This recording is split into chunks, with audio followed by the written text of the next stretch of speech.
Fala galera, como é que vocês estão? Basicamente, desde setembro do ano passado eu tomei uma decisão com meu tio que era de fazer e treinar para o Ironman 70.3 que vai acontecer em abril em Floripa. E desde lá a gente tinha ali aproximadamente 5, 6 meses para fazer esse ciclo de preparação. Em alguns dos esportes a gente já tinha uma certa bagagem, por exemplo, eu corria já há 2 anos, eu nadei a vida inteira, mas eu nunca tinha pedalado de fato, não tinha uma bicicleta, por exemplo, de speed. Eu pedalava quando eu era pequeno, tinha aquelas bicicletas de criança mesmo, que nem marcha direito não tinha, então eu tive que aprender a pedalar do zero, é o meu pior esporte, enfim, esse é assunto para depois. Mas a gente tinha ali 6 meses de preparação e no momento que eu gravo esse vídeo faltam apenas 3 semanas para a prova. Eu já fiz vários vídeos aqui no canal também e lá no Instagram, que eu compartilho toda a minha rotina, se você ainda não me segue, pode me seguir lá no Instagram. Mas basicamente o que acontece, né? Durante todo esse ciclo tiveram vários momentos de altos e baixos e eu quero compartilhar nesse vídeo aqui com vocês um pouco dos principais desafios, as maiores dificuldades que eu venho passando nos últimos meses durante esse ciclo de preparação para o Ironman 70.3 que vai acontecer daqui a 3 semanas. Quais que foram os maiores desafios até aqui, né? Porque na minha cabeça, fazer a prova do 70.3, que são 1.900 metros nadando, 90 quilômetros de bike, uma meia maratona, que são 21 correndo, na minha cabeça esse era o grande desafio quando eu tomei essa decisão. Será que um dia eu vou ser capaz de completar uma prova como essa e completar bem? Porque fazer por fazer, talvez você consiga fazer, mas você vai chegar totalmente destruído no final da prova. E chegar bem, sabendo que você deu o seu melhor e conseguiu entregar aquilo que era proposto, talvez é um pouco mais difícil, digamos assim. O desafio é um pouco maior. Só que, durante todos esses meses que eu venho treinando até aqui, eu percebi que a prova não é o grande desafio. Muito pelo contrário, talvez a prova seja a parte mais fácil de todo o ciclo. Porque para você chegar lá na data do dia 14 de abril, preparado para fazer uma prova como essa, o que importa, na verdade, é tudo que você fez antes. Então não é a prova. A prova é só para você fazer lá. Você vai nadar, pedalar, correr e vai coroar todo aquele ciclo, todo aquele esforço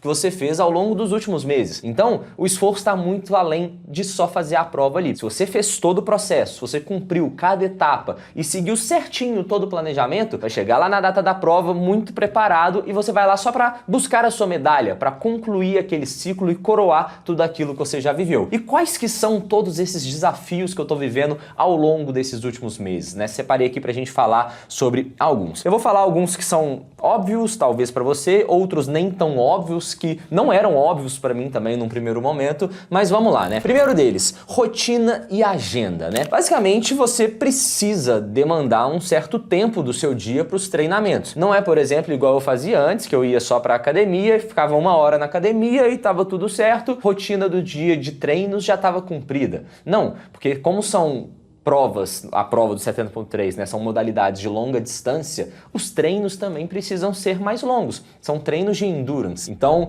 muitas vezes, vários dias eu gasto 3 horas, às vezes 4 horas no final de semana treinando. Conciliar todas essas horas de treino com a sua rotina no mercado de trabalho, no seu trabalho, na sua empresa e o que quer que seja, não é tão simples assim. Você precisa conseguir encaixar essa agenda. A gente vai falar depois nesse vídeo também um pouco sobre disciplina e prioridades, mas o fato é que eu tomei essa decisão de fazer o Ironman 70.3 e ao mesmo tempo eu tinha todo o meu trabalho para executar. Então eu gravo vídeos aqui no meu canal, tanto esse canal que você está assistindo, mas eu também tenho um outro canal que no momento tem 180 mil inscritos, que a gente fala de investimentos. Eu também gravo toda a rotina também lá nos stories do Instagram, tem Reels direto que eu posto pra vocês também, que não é fácil. Muita gente acha que é fácil só gravar um videozinho, mas não é tão fácil. Tem todo um trabalho por trás que muitas vezes a galera não vê. Então, ter esse trabalho de influenciador e além do mais, no momento que eu tô gravando esse vídeo também, tô nos finalmente para abrir uma empresa de consultoria de investimentos, que em primeira mão para você que tá assistindo esse vídeo aqui, mas tô abrindo uma empresa de consultoria de investimentos e tem toda a burocracia de abrir uma empresa, todos aqueles trâmites de prefeitura, por exemplo, todas aquelas burocracias, mas também tem uma série de pré-requisitos regulatórios que a CVM também exige. Então não é simplesmente uma empresa comum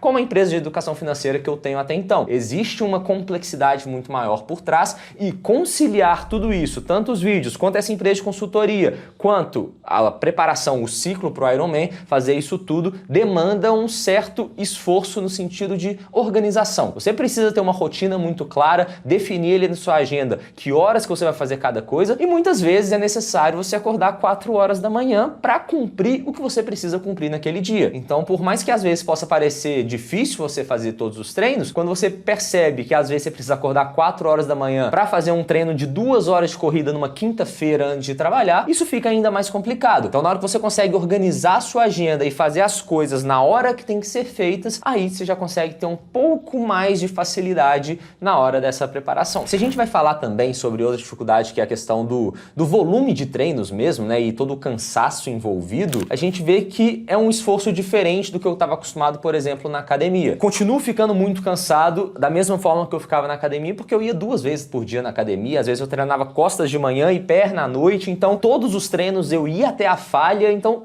existia aquela sobrecarga, aquele sentimento de estar cansado o dia inteiro, que também continua nesse momento aqui. Então, como a gente faz muitos treinos, e são treinos às vezes de 2 horas, às vezes 2 treinos de 1h30 cada, então existe esse esforço e existe esse cansaço ao longo do dia. Então tem semanas que são quase 20 horas de treino, então você precisa estar muito bem alinhado na questão de treinamento, mas alimentação e sono também, porque se você não dorme, você vai ficar ainda mais cansado e tem muito mais risco de lesão. Só que uma coisa que eu tô gostando muito desse ciclo de preparação, que eu tenho um treinador que passa toda a planilha de treinos e tudo mais, é que a metodologia basicamente é 80-20. A gente fica 80% do treino e dos treinos no geral ao longo da semana fazendo treinos leves e apenas 20% com mais intensidade. Ou seja, o volume é alto, mas a intensidade não é tão alta assim, porque são provas de longa distância e você não tem que ter essa capacidade de ficar em alta intensidade, porque alta intensidade são provas curtas. No Endurance você tem que ter mais resistência, então são treinos mais longos, mas são treinos leves ali em Z2, às vezes em Z1, então é relativamente fácil e o esforço é realmente por conta da duração dos treinos, que é uma duração bem extensa. E aí a grande virada de chave, uma coisa que eu tô gostando, ao invés de falar de desafios, vamos falar uma coisa que eu tô gostando nessa preparação, é o fato que antes eu não seguia planilha, eu treinava da minha cabeça, ia pra academia e corria 3 vezes por semana,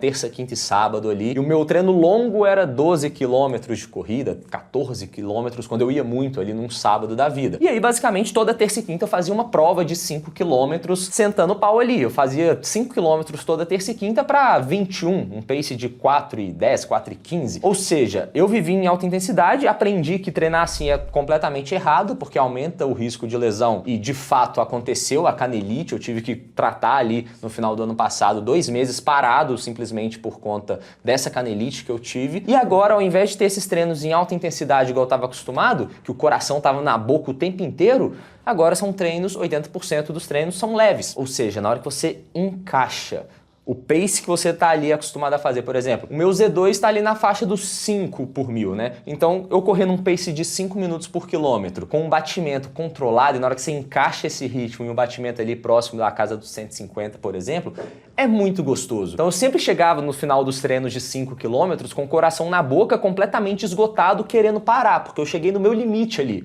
O coração estava quase 200, mas agora que você fica ali durante um longo tempo, correndo com batimento toda hora ali em 150, é muito gostoso, está me fazendo apaixonar ainda mais pela corrida, mais inclusive do que os outros esportes, né? Porque a corrida é só você botar o tênis, você sai correndo e maravilha. Coração ali controlado, você faz uma distância um pouco mais longa, é muito gostoso. Você vê o sol nascendo ali, dependendo da hora que você acorda. E quando eu vou pedalar, por exemplo, ou você está pedalando no rolo dentro de casa, ou você tem uma baita função, no caso aqui em BH, de ir para um lugar relativamente seguro de pedalar, que é 1 hora de distância daqui da minha casa. Não dá para pedalar em qualquer lugar aqui em BH, por conta da altimetria, né? Tem muita serra aqui em BH, e a estrada também não é tão segura assim, né? Então tem muito caminhão, toda semana tem acidente, então eu evito. Então eu só deixo para pedalar na rua no final de semana, porque tem que fazer esse deslocamento, 1 hora para chegar lá, 1 hora para voltar, e aí a gente faz os treinos longos de bike, aproveitando que vai fazer esse deslocamento, né? E natação também é aquela baita função que a gente sabe, né? Você tem que pegar a roupa, trocar tudo lá, você tem que ir para uma piscina, enfim. É uma baita função que não existe, por exemplo, na corrida. Então, todos os esportes são legais, essa dinâmica de cada dia fazer uma coisa diferente é muito interessante para você não ficar sempre na mesmice, mas eu tô apaixonando ainda mais pela corrida por conta disso que eu contei aqui. E aí, falando sobre essa questão de volume e intensidade de treinos também, isso leva a gente a um outro desafio, que é um desafio psicológico que eu passei por muito tempo e ainda passo de vez em quando, que é o fato de que se você quer focar mais em performance, e eventualmente nem performance de conseguir um pódio da vida, mas uma performance de conseguir entregar o seu melhor naquela prova sem correr o risco de lesionar, muitas vezes você vai ter que abrir mão de algumas coisas. Então eu estava acostumado a ir na academia, por mais que eu sempre fosse muito magro e não tivesse um percentual de gordura muito elevado, eu sempre fui muito magro, era pequeno, meu braço era muito pequeno, mas eu estava começando a ver um certo resultado na hora que eu estava treinando na academia. Só que a partir do momento que eu decidi fazer o Ironman, eu tive que conciliar e dar prioridades para as coisas. Como eu faço ali 12 treinos por semana, eu não posso ficar fazendo musculação todos os dias e os estímulos dos treinos de fortalecimento que eu faço são muito diferentes. São treinos específicos, exercícios específicos para alguns músculos que a gente vai utilizar durante os treinamentos, mas a gente não pode, por exemplo, ir até a falha nos exercícios. Porque o foco deixou de ser academia, deixou de ser hipertrofia e passou a ser os treinos de natação, de corrida e de bike. Então, o braço, por exemplo, que a gente não usa para absolutamente nada, o bíceps e o tríceps ali, usa muito pouco só na natação, por exemplo, a gente não treina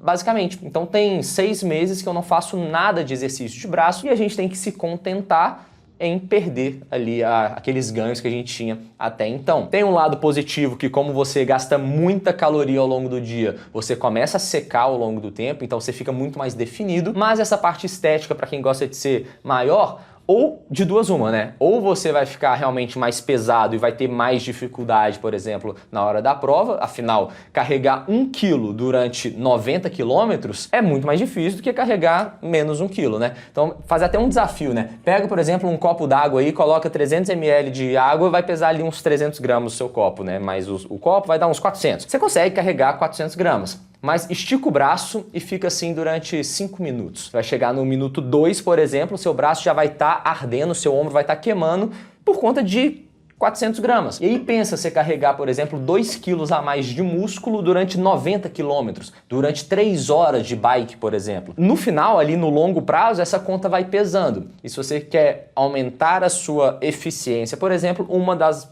possibilidades é você reduzindo o seu peso. É muito mais fácil você perder, por exemplo, 2 quilos antes da prova do que você comprar uma bike que vai custar 20 mil reais mais cara pelo fato dela ser 2 quilos mais leve, né? Então, muitas vezes existem essas ponderações que a gente tem que fazer. Então, resumindo nesse ponto aqui, né, dessa parte da estética, como eu tomei uma decisão de última hora e queria fazer uma prova ali em menos de 6 meses e o volume já ia subir muito nos treinamentos específicos, eu não podia gastar muito tempo e muita energia nos treinos de hipertrofia para não competir uma coisa com a outra e aumentar o risco de lesão. Então, a minha ideia é o seguinte, essa parte de estética relativamente me incomoda, então depois dessa prova, que era o desafio que eu queria colocar aqui para o primeiro semestre, eu vou continuar fazendo triatlon muito provavelmente, já estou inclusive pensando em qual vai ser a próxima prova que eu vou fazer no final do ano, só que como vai ter mais tempo de preparação e meu corpo já vai estar um pouco mais adaptado nesse estímulo específico, eu vou conseguir, por exemplo, adicionar um outro treino ali durante a semana, mais focado em hipertrofia, para pelo menos não perder tanto resultado assim nos braços, por exemplo, que é algo que incomoda, então a gente consegue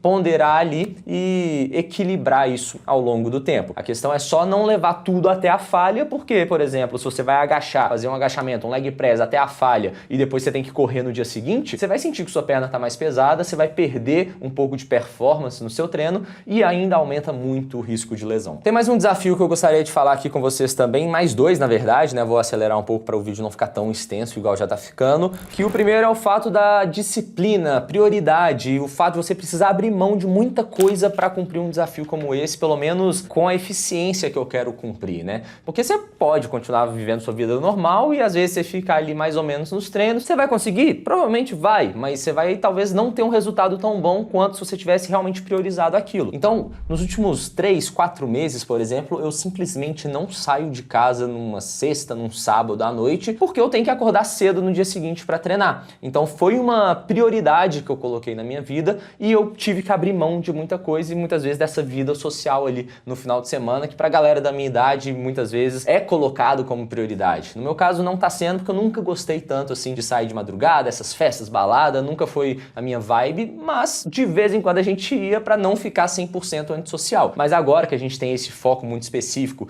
e tá chegando ali, falta 3 semanas, nos últimos 3 meses eu simplesmente não saía de casa numa sexta e sábado à noite. Porque pensa o seguinte, né? Igual eu comentei, eu preciso de 1 hora para chegar até o lugar que eu vou treinar ali, por exemplo, de bike, num treino de transição num domingo. No auge do ciclo que a gente fez 2 semanas para trás foi o seguinte: 3 horas de bike com uma transição ali rápido para colocar o tênis, sair correndo por 1 hora. Então era 3 horas de bike e 1 hora de corrida esse treino de transição. São 4 horas de treino. Se você não quiser correr, por exemplo, meio-dia no sol lá de Confins, que é muito quente, não tem árvore, não tem nada, porque é em volta do aeroporto, você precisa treinar, por exemplo, de 6 às 10. Para você começar a correr 6 horas, eu tenho que sair de casa 5. E para sair de casa 5, para tomar um café, enfim, arrumar, pegar todas as coisas que tem que levar, acorda 4 horas da manhã num domingo.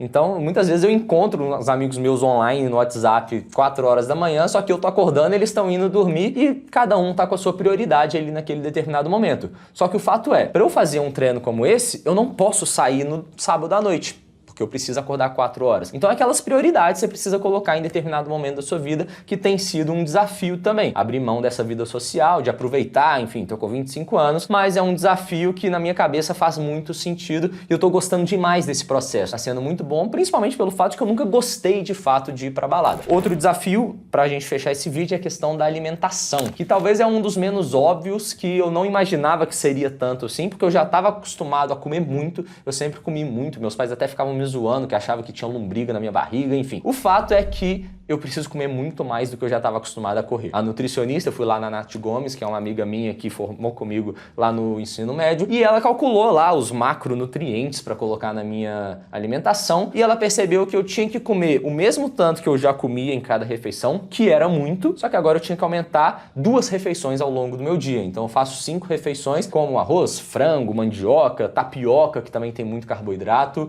isso 5 vezes por dia ali, né? Então é um desafio, eu tô tendo que comer hoje 3.600 calorias, se não me engano, vou até colocar um print aqui na tela para vocês, e não é fácil você comer 3.600 calorias por dia, calorias limpas. Uma coisa é você viajar para os Estados Unidos, comer um hambúrguer lá do Five Guys, por exemplo, que um hambúrguer deve ter 2.000 calorias. Em uma sentada você já comeu 2.000 calorias, mais a batata, mais refrigerante, você já bateu 4.000 calorias no dia em uma refeição. Só que você bater 3.600, 4.000 calorias comendo frango, arroz, mandioca, tapioca, é muito difícil. Então, basicamente, eu tenho açaí liberado na minha dieta. Eu posso comer 1 litro de açaí, por exemplo, depois de um treino mais longo. E ainda assim eu fico em déficit, porque não bate as calorias, por exemplo, de um treino de 2 horas, o tanto de açaí que eu como, de 1 litro, por exemplo. E também eu tenho que tentar bater essas calorias e carboidrato com líquidos, né? Por exemplo, um suco de laranja, um suco de uva integral, são muito calóricos, tem muito carboidrato, e eu tenho que tomar, por exemplo, 1,2 litro por dia de suco de laranja ou de uva